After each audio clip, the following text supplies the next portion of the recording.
Assalamualaikum warahmatullahi wabarakatuh. Perkenalkan, nama saya Putri Syafira Utami dengan NPM 1023566. Di video ini saya akan mempresentasikan tentang SWOT analisis PT Inalum. Adapun bagian-bagian yang akan saya jelaskan, yaitu pertama ada pengenalan. Pengenalan ini mengenai gambaran umum tentang perusahaan Inalum. Lalu yang kedua itu ada strength, di mana akan membahas kekuatan-kekuatan yang dimiliki oleh PT Inalum. Lalu yang ketiga itu ada weakness, membahas kelemahan yang dimiliki oleh PT Inalum.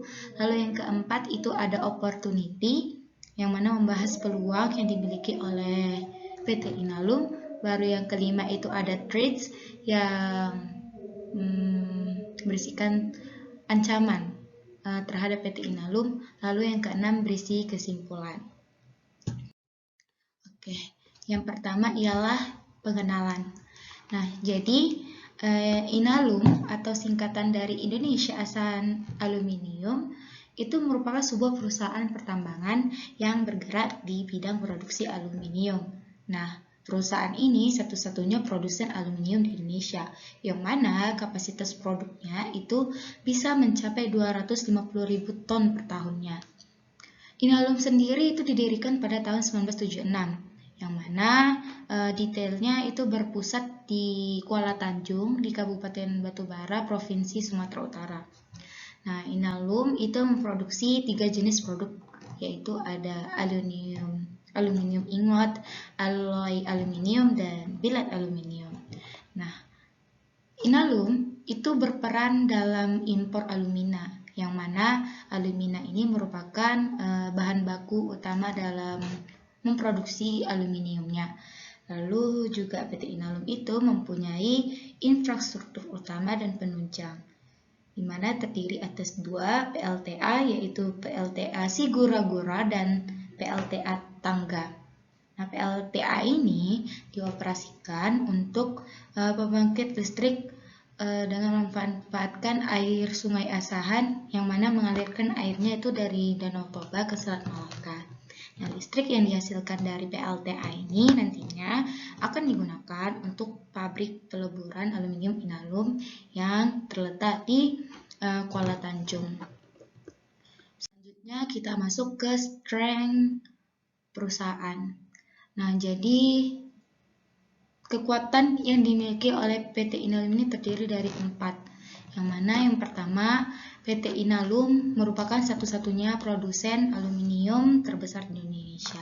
Nah, hal ini tentunya menjadi kekuatan pertama yang dimiliki oleh PT Inalum, karena tentunya ia perusahaan yang bahan produksinya itu tidak sama dengan perusahaan-perusahaan lain di Indonesia. Lalu yang kedua, itu memiliki sumber daya energi kompetitif yang ramah lingkungan. Nah, dapat dilihat dari infrastruktur yang dimiliki oleh PT Inalum di pengenalan sebelumnya, bahwasanya sumber energi listrik PT Inalum itu berasal dari PLTA Sigura-Gura dan PLTA Tangga. Nah, dari PLTA ini nantinya akan dihasilkan listrik dari aliran air. Nah, seperti kita tahu juga, PLTA itu bebas dari korban emisi dan tidak menyebabkan polusi yang berakibatkan efek rumah kaca. Lalu yang ketiga, itu ada pemilikan negara atau bagian dari BUMN. Nah, ini menjadi salah satu kekuatan untuk Inalum juga ya, di mana PT Inalum ini dapat menerima dukungan dari pemerintah untuk pengembangan dan pertumbuhan perusahaannya. Selain itu juga mereka mudah dalam mengakses ke dana, regulasi, dan lain-lain. Lalu yang keempat itu memiliki reputasi yang baik, di mana dilihat dari beberapa penghargaan yang didapatkan oleh Inalum dari berbagai sumber ya, menunjukkan bahwasanya Inalum itu memiliki kualitas layanan, inovasi, dan kontribusi perusahaan terhadap masyarakat itu baik. Lalu juga sebahagian masyarakat Indonesia, terutama masyarakat Sumatera Utara, itu mengetahui dengan jelas perusahaan Inalum ini. Bahkan banyak sekali orang-orang yang ingin bekerja di perusahaan ini. Selanjutnya kita masuk ke opportunity. Nah, opportunity ini kelemahan yang dimiliki oleh perusahaan Inalum. Yang pertama ialah sumber energi dari pembangkit listrik tenaga air itu terbatas. Nah, yang kita ketahui juga sebelumnya, sumber energi listrik Inalum itu kan berasal dari PLTA, yang mana PLTA ini sendiri itu sangat bergantung pada jumlah permukaan air. Nah, PLTA di Inalum itu bergantung pada jumlah air Danau Toba, maka sumber energinya terbatas. Lalu yang kedua ialah bahan baku alumina yang masih diimpor. Dari pengenalan tadi, saya ada menyebutkan bahwasanya bahan baku untuk memproduksi aluminium itu berupa alumina. Ya, alumina ini itu diimpor dari negara luar. Maka ini salah satu hal yang menjadi kelemahan oleh Inalum karena bisa menjadi ketergantungan terhadap pemasok luar negeri. Selain itu, adanya impor itu menimbulkan biaya operasional yang relatif tinggi, nah sehingga bisa menjadi beban tambahan bagi perusahaan. Lalu yang ketiga ialah kurangnya pasokan aluminium, di mana Inalum hanya bisa memproduksi sebanyak 250.000 per tahunnya, sedangkan faktanya Indonesia itu membutuhkan sampai 800.000 aluminium per tahun. Maka ini salah satu menjadi kelemahan bagi Inalum. Dan tentu untuk menutupi kebutuhan produksi aluminium Indonesia itu harus ditutupi dengan impor. Lalu kita masuk ke weakness. Weakness ini peluang yang dimiliki oleh PT Inalum. Yang pertama ialah pasar aluminium di Indonesia dan global itu terus tumbuh. Nah, ini di mana permintaan aluminium itu kan terus meningkat dalam berbagai industri. Nah, hal ini bisa menjadi peluang bagi Inalum untuk meningkatkan penjualan dan produksi produk. Lalu yang kedua ialah dukungan pemerintah untuk mengelola sumber daya alam negeri, yang mana itu juga terdapat di UU Minerba nomor 4. Nah, dukungan dari pemerintah ini dapat membuat Inalum lebih berpeluang dalam memproduksi aluminium yang ada, selagi pengolahan aluminium tersebut memberikan kontribusi yang baik bagi negara. Lalu yang ketiga ialah pengembangan dan diversifikasi produk turunan aluminium. Nah, kan pemerintah juga telah menetapkan bahwasanya perusahaan itu tidak boleh menjual produk secara mentah.